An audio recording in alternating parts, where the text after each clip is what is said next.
Mis hermanos, Dios les bendiga. Bienvenidos a este estudio del libro El Evangelismo en la Iglesia Local, un libro de texto de estudio independiente escrito por Randy Hurst. Les recuerdo que para sacar el mayor provecho de los audios es importante que lea también este libro El Evangelismo en la Iglesia Local, escrito por Randy Hurst. Si todavía no lo hace, le voy a invitar para que se suscriba al canal también y así pueda recibir notificaciones cada vez que se suba un video nuevo. Estamos ya comenzando una unidad nueva, la unidad número 3, titulada El Evangelismo en la enseñanza de los apóstoles. Y aunque han pasado casi 2000 años, el mensaje y los métodos de los apóstoles son tan eficaces hoy como lo fueron en el siglo I. El mensaje de los apóstoles estaba centrado en nuestro Salvador y Señor. Ellos predicaron un mensaje, como escribió el apóstol Pablo a los Corintios, Jesucristo y a este crucificado. Su mensaje no solamente era claro, pero sus métodos eran prácticos y eficaces. Un estudio de la predicación de Pedro en el libro de Hechos y las instrucciones de Pablo en sus epístolas capacitará a los creyentes hoy para poder ser testigos eficaces del Señor que servimos. El capítulo 7 es con el que estaremos comenzando esta unidad. Este capítulo 7 se titula Evangelismo en la predicación de Pedro. El misionero Bernard Johnson vio a más de 1.8 millones de personas acudir a aceptar a Cristo en las campañas de evangelización en Brasil. Dice el autor del libro: una vez le pregunté qué elemento de su predicación hace que un gran número de personas respondan positivamente en sus campañas de evangelización.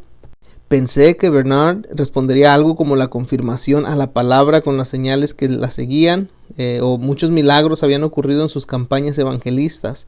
Los cojos caminaban y los ciegos recibían la vista. Pensé que era la manifestación de milagro lo que producía tantas decisiones de salvación. La respuesta de Bernard me sorprendió. Él respondió: siempre exalto a Jesucristo. Desde los primeros días de misiones en nuestra denominación, dice el autor del libro, hemos dependido de la poderosa obra del Espíritu Santo en señales y milagros. Sin embargo, es la clara predicación del Evangelio de Jesucristo la que produce los resultados. W. Simpson, uno de los primeros misioneros de las Asambleas de Dios en China, dijo que el mensaje pentecostal es la sencilla predicación del verdadero Jesús, como se revela en los Evangelios, mostrando cómo Él realmente tomó nuestro lugar en la cruz y llegó a ser nuestro pecado, y de esta manera llevó nuestros pecados para siempre, como lo demostró al resucitar de los muertos. La primera lección, 7.1, se titula El mensaje de Pedro en Hechos. Después de la ascensión de Jesús, el apóstol Pedro se convirtió en una de las voces más prominentes en la iglesia del Nuevo Testamento. En el poder del Espíritu Santo, este pescador sin educación rabínica se convirtió en un predicador elocuente y energético de las buenas nuevas de Jesús. Como un testimonio de la misericordia redentora de Dios, Pedro fue escogido por él para predicar el sermón en el día de Pentecostés, solo 50 días después de que Pedro había negado a su Señor. En el poder y unción del Espíritu, Pedro, que temió ante la acusación de una mujer de que era uno de los seguidores de Jesús, ahora con denuedo proclamaba el mensaje del Salvador. Los aprendices de este curso presentan una variedad de enfoques bien conocidos para presentar el plan de salvación, tales como el ABC de la salvación, el camino romano y las 4 leyes espirituales. Encuentro que el más sencillo, continúa diciendo el autor, y eficaz de todos los métodos para compartir a Jesús con un no creyente es el modelo de predicación del apóstol Pedro en el libro de los Hechos y el Evangelio de Marcos. En el libro de los Hechos, Lucas registra proclamaciones sencillas del Evangelio por parte de Pedro. Estos se encuentran en los capítulos 2, 3, 4, 5 y 10. Cuando se analizan estas presentaciones, muestran que en cada presentación Pedro se refiere a 2 verdades básicas: quién es Jesús y por qué dio su vida.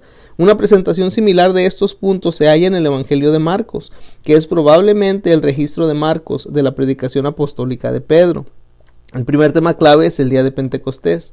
Pedro predicó su sermón más conocido en el día de Pentecostés.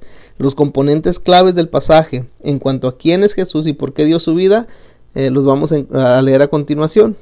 Hechos 2:22 al 33 nos dice: varones israelitas, oíd estas palabras: Jesús Nazareno, varón aprobado por Dios entre vosotros con las maravillas, prodigios, señales que Dios hizo entre vosotros por medio de él, como vosotros mismos sabéis, a este entregado por el determinado consejo y anticipado conocimiento de Dios, prendisteis y matasteis por manos de inicuos, crucificándole, al cual Dios levantó, sueltos los dolores de la muerte, por cuanto era imposible que fuese retenido por ella. Porque David dice: de él, veía al Señor siempre delante de mí, porque está a mi diestra, no seré conmovido. Por lo cual mi corazón se alegró y se gozó mi lengua, y aún mi carne descansará en esperanza, porque no dejará mi alma en el Hades, ni permitirá que tu santo vea la corrupción. Me hiciste conocer los caminos de la vida, me llenarás de gozo con tu presencia.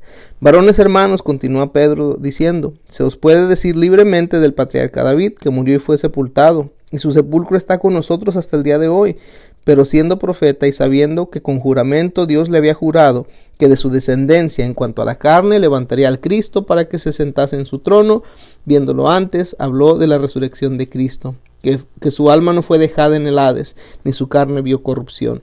A este Jesús resucitó Dios, de lo cual todos nosotros somos testigos. Así que, exaltado por la diestra de Dios y habiendo recibido del Padre la promesa del Espíritu Santo, ha derramado esto que vosotros veis y oís, porque David no subió a los cielos, pero él mismo dijo el Señor a mi Señor, siéntate a mi diestra, hasta que ponga tus enemigos por estrado de tus pies. Sepa pues, ciertísimamente toda la casa de Israel, que a este Jesús a quien vosotros crucificasteis, Dios le ha hecho Señor y Cristo. Por medio de estas declaraciones, mis hermanos, Pedro proclamó quién es Jesús y por qué dio su vida. A continuación están las porciones de este sermón que tratan cada uno de esos temas. Primero, ¿quién? Dice Pedro, varón aprobado por Dios entre vosotros con maravillas, milagros y señales que Dios hizo entre vosotros por medio de él, como vosotros mismos sabéis. También, ¿quién? Dios le ha hecho Señor y Cristo. ¿Por qué? Determinado consejo y anticipado conocimiento de Dios, decía Pedro. También dijo, Dios le levantó, sueltos los dolores de la muerte, por cuanto era imposible que fuese retenido por ella. En el por qué, dice Pedro, a este Jesús resucitó Dios, de lo cual nosotros somos testigos. También dice, exaltado por la diestra de Dios y habiendo recibido del Padre la promesa del Espíritu Santo, ha derramado esto que vosotros veis y oís. El siguiente tema clave son otros sermones en el libro de los Hechos. Los siguientes puntos clave se hallan en 4 pasajes adicionales de Hechos. Por ejemplo, en Hechos 3, podemos decir que el quién, ahí si lee Hechos 3, tómese un tiempo, va a encontrar que Pedro dice su Hijo Jesús, lo menciona como el Santo y Justo, lo menciona como el Autor de la vida y como el Cristo. En el porqué de ese capítulo se va a dar cuenta que él dice que su Cristo había de padecer, que sean borrados vuestros pecados para que venga la presencia del Señor, tiempos de refrigerio, también el cielo reciba, y el por qué pues sería a fin de que cada uno se convierta de su maldad. En Hechos 4, Pedro hace referencia al quién, Jesucristo de Nazaret, la piedra reprobada, la cabeza del ángulo, y en su por qué él dice crucificando a quien Dios resucitó de los muertos. En ningún otro hay salvación, porque no hay otro nombre bajo el cielo dado a los hombres en que podemos ser salvos. En Hechos 5, mis hermanos, Pablo hace mención del quién, refiriéndose a él como Jesús, como príncipe, como salvador. Y en el por qué, él dice muerto colgado en un madero, al que Dios ha exaltado con su diestra. También dice dar arrepentimiento a Israel y también dice dar perdón de pecados. En Hechos 10, Pedro hace referencia al quién, hacia Jesús como Señor de todos, Jesús de Nazaret, ungido con el Espíritu Santo y con poder. Anduvo haciendo bienes y sanando a todos los oprimidos por el diablo, porque Dios estaba con él, y el que Dios ha puesto por juez de vivos y muertos. En su porqué, pues murió colgado de un madero, Dios lo levantó al tercer día, y porque todos los que creyeren recibirán perdón de pecados por su nombre. El siguiente tema clave es quién y por qué. La predicación de Pedro en el libro de los Hechos, capítulo 2, 22 al 36, capítulo 3, 4 y 10 ya dijimos. Siempre se contestan estas dos preguntas: ¿quién fue Jesús?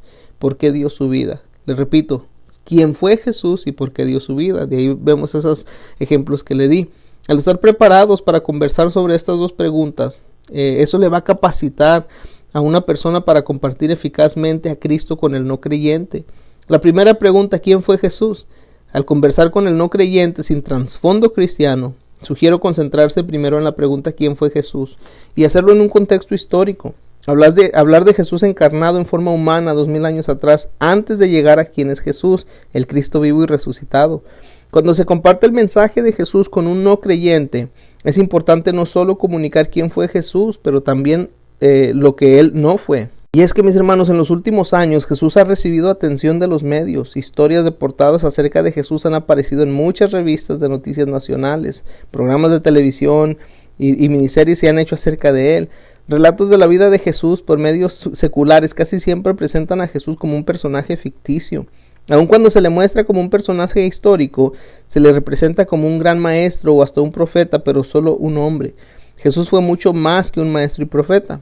Fue Dios en forma humana, concebido por el Espíritu Santo, nacido de una virgen, vivió una vida sin pecado, murió por nuestros pecados y conquistó la muerte, al resucitar para ofrecernos perdón de pecados y el don de vida eterna. Si Jesucristo no fuera el que él afirmaba ser, sino es el Hijo de Dios crucificado y resucitado, entonces, como el apóstol Pablo declara en 1 Corintios 15:17, nuestra fe es vana. Pablo escribió, porque hay un solo Dios y un solo mediador entre Dios y los hombres, Jesucristo, hombre. La segunda pregunta, ¿por qué dio su vida? Ni los judíos ni los romanos pueden ser culpados de la muerte de Jesús. Su vida no fue arrebatada de él la ofreció. Jesús dijo en Juan 10:17-18, por eso me ama el Padre, porque yo pongo mi vida para volverla a tomar. Nadie me la quita, sino que yo de mí mismo la pongo. Tengo poder para ponerla y tengo poder para volverla a tomar. Y este mandamiento recibí de mi Padre. Los pecados de toda la humanidad son los responsables por la muerte de Jesús. Juan el Bautista, mis hermanos, anunció el porqué de Jesús vino a la tierra. Él dijo, he aquí el Cordero de Dios que quita el pecado del mundo. Esto en Juan 1:29. ¿Por qué? La existencia de la cruz claramente establece estas dos realidades. La primera realidad es que somos pecadores. La segunda es que no hay nada que podamos hacer al respecto. La razón que Jesús dio su vida es a causa de que cada uno de nosotros ha pecado y estamos separados de Dios. La paga del pecado es muerte, según Romanos 6:23. Esta clase de muerte no es física. Quiere decir que nuestro espíritu, el cual vive eternamente, estará en condenación eterna en el infierno. Jesús explicó que el infierno es como un lago de fuego y que todos los que van allí estarán separados de Dios por siempre y se quemarán en fuego que nunca se va a apagar. Dios envió a su Hijo para pagar la pena por nuestros pecados. Jesús nació como hombre, pero vivió una vida sin pecado. Los hombres mintieron sobre él y lo sentenciaron como culpable de cosas que nunca había hecho. Luego lo colgaron en una cruz para morir. Jesús nunca pecó, pero él fue castigado por el pecado. Por lo tanto, la muerte no tenía poder sobre él. Él resucitó después de 3 días. Ahora ofrece vida eterna a todo aquel que lo reciba. Y es significativo que, como Pedro, Pablo comunicó las mismas dos verdades en Tesalónica. Lucas resume las enseñanzas de Pablo en las sinagogas en los días de reposo. En Hechos 17:2-3 dice, y Pablo, como acostumbraba, fue a ellos y por 3 días de reposo discutió con ellos, declarando y exponiendo por medio de las Escrituras que era necesario que el Cristo padeciese y resucitase de los muertos, y que Jesús, a quien yo os anuncio, decía él, es el Cristo. Esto en Hechos 17:2-3. Una presentación sencilla del Evangelio debe incluir estas dos realidades de Jesús. ¿Quién es Él y por qué dio su vida? Ambas son esenciales para entender la gracia de Dios que fue manifestada por la muerte de Jesús en la cruz, su resurrección y su consecuente redención de toda la humanidad. Él cumplió lo que Juan el Bautista profetizó que haría, quitar el pecado del mundo. Con eso terminamos la lección 7.1, mis hermanos. Demos comienzo ahora a la lección 7.2, el mensaje de Pedro en Marcos. El primer tema clave de esta lección es el carácter de los evangelios. El Evangelio de Juan es el libro de la Biblia que ha tenido más distribución. Ningún otro versículo bíblico es mejor conocido que Juan 3:16, pero muchas décadas el Evangelio de Juan se ha distribuido extensamente. Por causa de la extensa distribución del Evangelio, muchos asumen que es el libro más apropiado de la Biblia para el evangelismo. Muchas personas involucradas en misiones y evangelismo prefieren utilizar el Evangelio de Marcos cuando testifican al no creyente. El siguiente tema clave es el carácter distintivo de Marcos. Por siglos, eruditos creyeron que el Evangelio de Marcos era una versión condensada de Mateo. Esta persuasión fue rara vez desafiada hasta fines del siglo XIX. Después de una cuidadosa erudición, los eruditos aceptan ahora que el Evangelio de Marcos fue el primero de los 4 registros escritos de la vida de Jesús. Marcos viajó extensamente tanto con el apóstol Pablo como con el apóstol Pedro. Fue primeramente influenciado por las claras y poderosas enseñanzas doctrinales de Pablo y luego, después de la muerte de Pablo, por los relatos de primera mano de Pedro sobre la vida y enseñanza de Jesús. Sabemos por historiadores de la iglesia que Marcos escribió lo que oyó decir en las predicaciones de Pedro acerca de Jesús. En el año 175 después de Cristo, uno de los historiadores escribió: Marcos, discípulo e intérprete de Pedro, También nos transmitió por escrito las cosas predicadas por Pedro. De los 4 evangelios, el relato de Marcos es la presentación más simple, es más breve y directa de la vida de Jesús, escrita en lenguaje popular del mercado. Ninguno de los otros 3 evangelios dedica tan grande porción de su contenido al sufrimiento, a la muerte y resurrección de Jesús. Marcos no menciona la genealogía o el nacimiento de Jesús. Comienza su evangelio describiendo la predicación y bautismo de Juan el Bautista, seguido por el bautismo y tentación de Jesús. Después, registra el ministerio público de Jesús en Galilea, dando especial atención a sus obras milagrosas que le demostraban ser el Hijo de Dios. Marcos escribió sus relatos de la vida de Jesús durante un periodo de gran persecución bajo el emperador romano Nerón. Muchos cristianos en Roma vivían en catacumbas, escondiéndose para salvar sus vidas. Todo el que confesara a Jesucristo como el Hijo de Dios podía ser torturado y condenado a muerte por métodos muy crueles. El Evangelio de Marcos tenía la intención de consolar a los primeros cristianos durante el tiempo más difícil que la iglesia había experimentado. Las palabras de Marcos fortalecieron a los cristianos y les animaron a ser fieles a Jesús en tiempos cuando la vida cristiana significaba las catacumbas o la muerte. En un llamado al discipulado, Jesús demandó una entrega total de la vida. En Marcos 8, 34 al 36 podemos leer lo siguiente: si alguno quiere venir en pos de mí, niéguese a sí mismo y tome su cruz y sígame, porque todo el que quiera salvar su vida la perderá, y todo el que pierde su vida por causa de mí y del Evangelio la salvará, porque ¿qué aprovechará al hombre si ganare todo el mundo y perdiere su alma? El Evangelio de Marcos, mis hermanos, tiene un inconfundible toque de realidad. Por cuanto la mayoría de la información en Marcos provino casi ciertamente de Pedro, contiene detalles que solo pueden saberse por un testigo ocular de la vida de Jesús. El Evangelio de Marcos da un especial sentido de precisión histórica al relato escrito de la vida de Jesús. Por ejemplo, cuando se habla de Jesús y los niños, solo Marcos cuenta que Jesús tomó a los niños en sus brazos en Marcos 9:36. En el relato del hombre endemoniado en Marcos 5:5, solamente Marcos cuenta que el hombre siempre estaba dando voces e hiriéndose con piedras. Solo Marcos cuenta que durante la tormenta en el mar Jesús estaba en la popa durmiendo sobre un cabezal, Marcos 4:38. Marcos da con más frecuencia palabras concretas de Jesús en el idioma arameo que los otros escritores de los evangelios, puesto que el Evangelio de Marcos es probablemente un relato escrito de lo que Pedro compartió oralmente. Parece que Pedro debe haber recordado la real voz de Jesús hablando en arameo, el primer idioma de Jesús antes que el griego. El siguiente tema clave es quién y por qué. El Evangelio de Marcos es realmente un sermón en forma escrita y es por sobre todo útil para presentar a Cristo al no creyente. Como en todos los sermones de Pedro relacionados con Jesús, relatados en el libro de los Hechos, su presentación de Cristo en el Evangelio de Marcos contesta 2 preguntas simples pero críticas. El libro está dividido en 2 mitades de casi igual tamaño. La primera mitad presenta quién es Jesús y la segunda mitad presenta por qué dio su vida. La primera mitad de Marcos construye poderosamente el caso de quién es Jesús de 2 maneras. Número 1, por la serie de sus obras milagrosas, y número 2, al confrontar continuamente al lector a tomar una decisión acerca de quién es Jesús. Desde la primera parte del capítulo 1 hasta el final del capítulo 8, relata 17 de los milagros de Jesús y repetidamente pone atención a la importancia de quién es Jesús.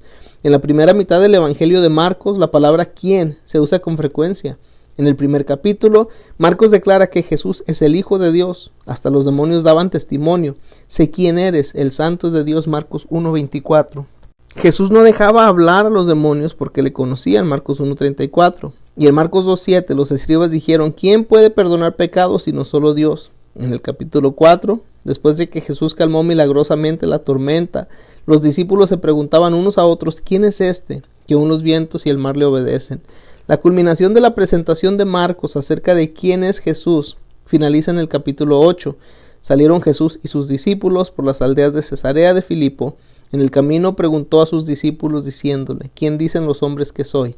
Y ellos respondieron: unos Juan el Bautista, otros Elías y otros alguno de los profetas. Entonces él les dijo: ¿y vosotros quién decís que soy? Respondiendo Pedro le dijo: tú eres el Cristo. La segunda mitad de Marcos se concentra en exponer el por qué Jesús dio su vida. Describe la última semana de la vida de Jesús en la tierra, su sufrimiento, muerte y resurrección. En una serie de declaraciones, Jesús reveló el propósito por el cual fue enviado al mundo. Marcos 8:31 dice: y comenzó a enseñarles que le era necesario al Hijo del Hombre padecer mucho, y ser desechado por los ancianos, por los principales sacerdotes y por los escribas, y ser muerto y resucitado después de 3 días. Dijo a sus discípulos en Marcos 9:31: el Hijo del Hombre será entregado en manos de los hombres, y le matarán, pero después de muerto resucitará al 3er día. Y más tarde dijo lo siguiente: he aquí subimos a Jerusalén, y el Hijo del Hombre será entregado a los principales sacerdotes y a los escribas, y le condenarán a muerte, y le entregarán a los gentiles, y le escarnecerán, le azotarán, y le escupirán en él, y le matarán, mas al 3er día resucitará. Esto en Marcos 10, 33 al 34.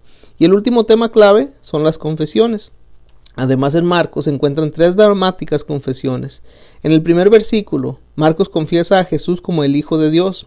Esta es seguida por la confesión de Pedro en la mitad del libro, capítulo 8, verso 29, cuando dice: tú eres el Cristo, y lleva la confesión del centurión romano en el capítulo 15, verso 39. Verdaderamente, este hombre era el Hijo de Dios. Estas 3 confesiones pueden ser reiteradas para alentar a otros a tomar una decisión a seguir a Cristo. El testimonio sencillo pero poderoso del Evangelio de Marcos es apropiado para evangelismo y nuevos creyentes, porque presenta las buenas nuevas acerca de quién es Jesús y por qué dio su vida. El relato de Marcos de la predicación apostólica de Pedro en cuanto a la vida, muerte y resurrección de Jesús es una versión extendida de las 2 verdades esenciales que caracterizan la predicación de Pedro en el libro de los Hechos. Estos 2 puntos son tan esenciales hoy como cuando Pedro y Pablo los predicaron hace casi 2000 años atrás, mis hermanos. Con eso culminamos o terminamos esta lección 7.2 y damos final también a todo este capítulo 7, titulado Evangelismo en la predicación de Pedro. Dios les bendiga.